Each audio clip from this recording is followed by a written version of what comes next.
সম্প্রতি দুই বাংলার ভাইজান খ্যাত সুপারস্টার শাকিব খানের তুফান সিনেমাটি ইতিমধ্যেই ব্লকবাস্টার হয়ে গেছে।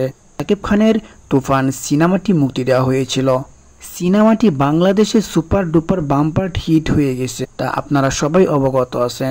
সম্প্রতি সোশ্যাল মিডিয়ায় অনেকেই জানতে চাচ্ছে তুফান 2 সিনেমা কবে আসছে। খুব শীঘ্রই তুফান সিনেমার আপডেট পেয়ে যাবেন এবং শাকিব খান ইতিমধ্যেই দেশের বাইরে অবস্থান করছেন নতুন কিছু প্রজেক্ট নিয়ে এবং সেই সাথে তুফান 2 সিনেমার কাজ চলছে। খুব শীঘ্রই আপনারা আপডেট পেয়ে যাবেন। শাকিব খানের তুফান সিনেমা থেকে শুরু করে এবং নিত্য নতুন লেটেস্ট মুভির আপডেট সবার আগে পেতে আমাদের ফিল্মস বিডি নিউজ 24 চ্যানেলটিতে চোখ রাখুন।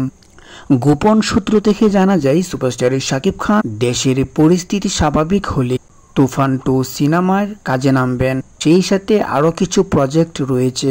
সম্প্রতি আলোচিত শাকিব খানের দরদ সিনেমাটি নিয়ে রয়েছে অনেক আলোচনা সমালোচনা। আপনারা সবাই জানেন দরদ সিনেমার ডেট হওয়ার পরেও মুক্তি দেওয়া হয়নি দেশের ক্লান্তিকাল এবং দেশের এই অবস্থার জন্য। দরদ সিনেমাটি খুব তাড়াতাড়ি চলে আসবে। ধন্যবাদ। সাকিবিয়ান হয়ে থাকলে অবশ্যই ফিল্মস বিডি নিউজ 24 চ্যানেলটি আপনার জন্য সাবস্ক্রাইব করে পাশে থাকুন। ধন্যবাদ।